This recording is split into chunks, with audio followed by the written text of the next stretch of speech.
Coucou tout le monde, j'espère que vous allez bien. Donc je retrouve dans une nouvelle vidéo point lecture avec 4 titres à vous présenter, même si le dernier c'est une très courte trilogie, donc je le compte comme un. Donc on commence tout de suite avec Si on chantait, qui est un collectif de 13 auteurs parmi lesquels on retrouve Suzy Morgenstern, Timothée de Fombelle, Clémentine Beauvais, Yves Grevet, Vincent Villeminot, Anne-Laure Bondou, Stéphane Michaka, Christophe Maury, Victor Dixen, Christelle Dabos, Jean-Claude Morleva, François Place et Jean-Philippe Arouvignode, donc chez PKJ. Donc c'est un petit livre, je crois, qui coûte 7,90 € et dont les bénéfices iront au secours populaire français.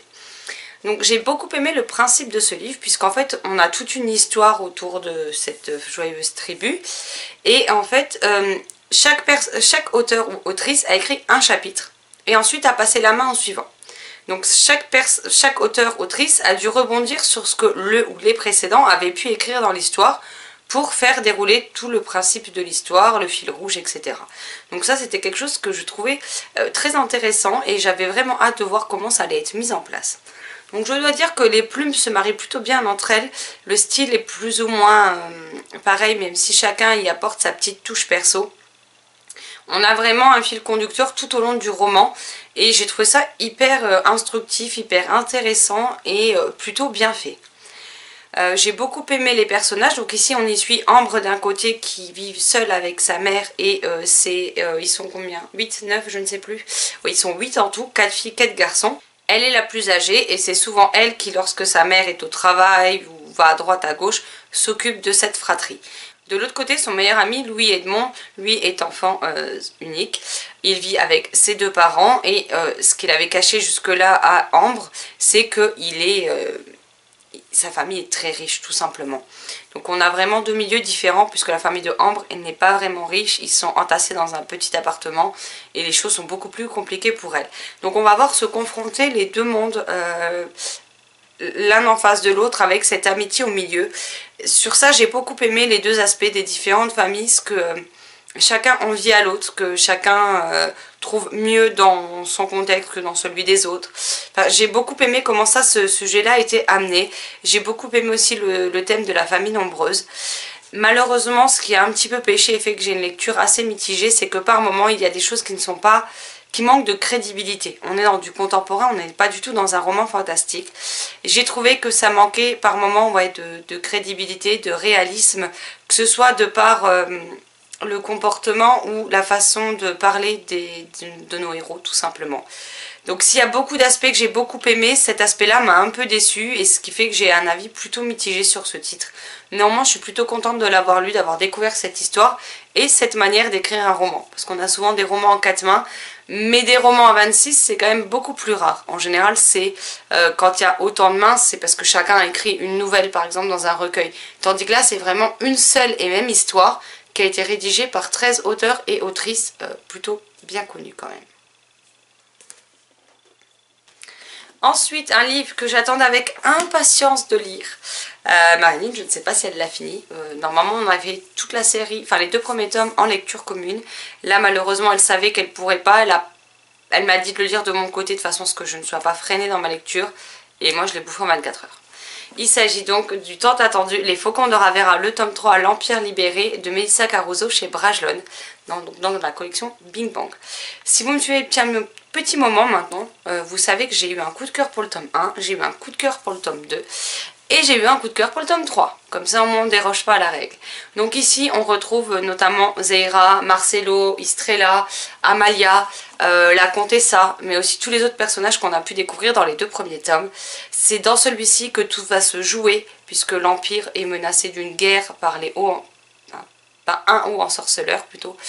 Et on va voir comment tout ce qui est l'intrigue politique et tout le reste va se mettre en place au fur et à mesure, comment chacun va essayer de contrer l'autre à sa manière, avec des méthodes parfois très peu orthodoxes, hein, surtout du côté du haut ensorceleur qui est vraiment d'une cruauté sans nom.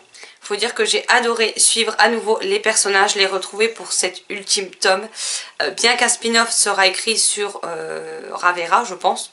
Que c'est... Je n'ai pas eu trop d'informations, je sais juste que l'autrice planche sur un spin-off, donc je ne pense pas qu'on suivra forcément les mêmes personnages, mais l'univers de Ravera, du Kerazat, je sais plus, et du Vaskansar est tellement large qu'il y a largement de quoi faire. Mais en tout cas, j'ai aimé les découvrir, j'ai aimé les suivre au travers de ces 3 tomes. Il y a beaucoup de politique, moi qui d'habitude déteste ça. Je dois dire que c'est plutôt hyper bien fait, hyper intéressant. C'est haletant, c'est prenant, l'intrigue est captivante, nos personnages... Zaira m'a encore fait mourir de rire à plus d'une reprise. Elle a un franc-parler mais qui moi me fait bien marrer, soit dit en passant. Même si ça peut en décontenancer certains autres des personnages, moi je me suis bien marrée.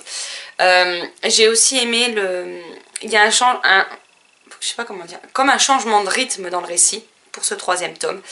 Je ne l'ai pas trouvé dérangeant. J'ai trouvé que ça allait bien avec le reste de la trilogie. On est là, il y a vraiment tout le côté politique qui est là, qui est présent, qui doit faire face, qui doit essayer de trouver des solutions.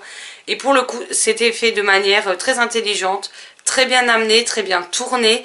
Je n'ai pas senti de longueur, je me ne suis pas ennuyée un seul instant dans ce livre. L'autrice est cruelle, mais pas cruelle au point où je le pensais. Parce que je m'attendais à ce qu'elle nous fasse autre chose, on va dire. Mon petit cœur a été épargné parce qu'elle ne l'a pas spécialement fait. Donc ça, c'était plutôt cool. Même si elle a été cruelle quand même ce qu'il fallait, hein, pour pas que qu'on soit dans le monde des bisounours.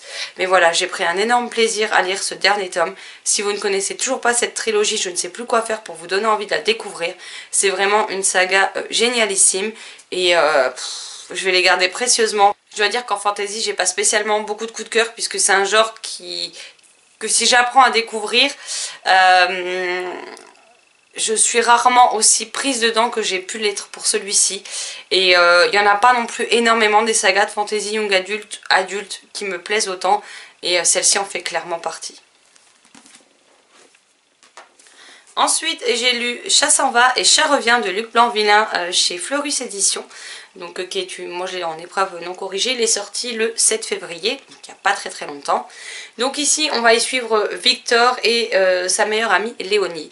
Victor est pas très bien ces derniers temps puisque son chat, qui a 10 ans, commence à ne pas être très bien, son chat Arsène. Et il a peur pour lui et il se pose pas mal de questions. Et puis il agit un petit peu bizarrement quand même pour un enfant de 10 ans. Et on va découvrir qu'en fait, le jour où ses parents sont revenus de la maternité avec Victor, Arsène, ce chat qu'on ne connaissait pas, était devant leur perron et les attendait et il ne les a plus jamais quittés depuis. Il y a un lien très fort entre Victor et ce chat et on va essayer de découvrir au fur et à mesure des pages le pourquoi du comment. Alors c'était une lecture sympa, ça se lit vite, ça se lit bien, enfin c'est assez aéré comme récit. On nous parle amitié, on nous parle amour, on nous parle liens familiaux, on nous parle deuil des animaux par rapport à des choses précédentes, pas par rapport à Victor, etc. On nous parle éventuellement réincarnation, donc ça ajoute une petite dimension fantastique. Mais je sais pas, pour moi ça a manqué de... Pardon pour le reflet. Ça a manqué de profondeur, ça a manqué de développement sur certaines choses. Et si ça se lisait bien, que ça se lisait vite, c'était sympa, mais malheureusement ça ne l'a pas plus fait que ça avec moi. Je l'ai fini parce que voilà, j'aurais quand même envie de savoir comment ça allait se terminer. Mais malheureusement, c'est pas une lecture que je retiendrai particulièrement. Je savais pas spécialement à quoi m'attendre, mais en même temps, je m'attendais pas à ça. Donc voilà, je suis plutôt déçue de ma lecture, mais bon, c'est des choses qui arrivent et puis c'est comme ça. Je peux pas vraiment vous en dire beaucoup parce que ça risquerait de vous spoiler pas mal de choses. Il y a un petit côté enquête, il y a un petit côté très mystérieux, il y a un petit côté manoir sombre et angoissant. Enfin, il y a pas mal de petites choses qui ont été regroupées dans ce livre et je trouve que du coup, rien n'est assez poussé malheureusement. On a voulu peut-être mettre trop de choses au même endroit dans un livre aussi court et pour moi oui ça manque de développement, ça manque de profondeur tout simplement. Et la dernière chose, la dernière trilogie dont je vais vous parler, il s'agit de La colère des dragons de Éric Savoisin et illustré par Jérémy Fleury chez Ozo. Donc moi je l'ai en coffret. Donc on a le tome 1, Le retour des dragons, le tome 2, La tour de l'oubli et le tome 3, Le secret des rois. Donc c'est une saga de fantasy jeunesse, je le répète, d'aventure épique avec des dragons et des 7 ans. Je vais les remettre dans le coffret et vous montrer le coffret à la place, ce sera plus simple. C'est le dernier cycle de cette saga, donc je suis à jour. J'ai lu L'homme dragon, puis L'enfant dragon, puis L'île des dragons. ou l'île au dragon, je ne sais plus, et maintenant La colère des dragons. J'ai passé un excellent moment de lecture avec tous ces différents livres. J'ai beaucoup aimé comment l'auteur amène cette histoire. Il ne va pas non plus dans la simplicité, il met des choses assez importantes qui s'y déroulent. Il n'édulcore pas forcément les choses malgré que ce soit pour un public assez jeune. Maintenant, il ne va pas non plus dans le trash, c'est adapté au lectorat, ne vous en faites pas. Mais j'ai aimé la façon dont la mythologie est traitée, la façon dont son histoire est racontée, les nombreuses illustrations qui jalonnent le récit et qui sont juste vraiment très très jolies. Comme toujours, hein, maintenant vous le savez, même si vous me suivez depuis peu, vous devez le savoir que je suis fan des illustrations de Jérémy Fleury de manière générale, donc voilà, celui-ci ne déroge pas à la règle. Et c'était vraiment une chouette série. C'est des petits livres qui font environ 60 pages. Je vous remonte au cas où vous n'avez pas vu les précédents. Comment ça se présente. En plus, à chaque début de tome, et c'est ça que je trouve bien, pour les enfants qui ne les enchaîneraient pas comme moi j'ai pu les enchaîner, vous avez une double page avec comment tout a commencé et on vous raconte ce qui s'est passé dans le tome précédent. Donc on a ce type d'illustration. Il y a des illustrations qui sont vraiment très très très jolies. Voilà, là vous avez l'histoire d'Hervaël et le préquel c'est l'homme dragon, tout simplement. Et franchement je suis fan de cette série, je vais les garder précieusement et je pense que je les relirai un jour parce que c'était vraiment vraiment chouette. Je peux pas vraiment vous en dire plus puisque c'est tout simplement la continuité des deux autres cycles, donc je ne vais rien vous spoiler. Mais encore une fois, même la fin, j'ai trouvé qu'elle était, c'était bien fait, c'était, les choses étaient touchantes, enfin voilà. Je suis fan de cette série et je vous la recommande très très très chaudement, que vous soyez lecteur de 7 ans ou plus. Il n'y a pas d'âge pour se faire plaisir, donc voilà. Voilà, ce point lecture est à présent terminé, j'espère qu'il vous aura plu. N'hésitez pas à me dire si vous avez lu certains de ces titres, ce que vous en avez pensé, si je vous ai donné envie de les découvrir et quelles sont vos dernières lectures. Peu importe votre ressenti dessus, et n'hésitez pas à me le dire également dans les commentaires. Je me ferai comme d'habitude une joie de vous répondre. Sur ce, je vous laisse là, je vous souhaite un excellent mercredi et de très belles lectures et je vous dis à très très vite pour une prochaine vidéo. Bye bye.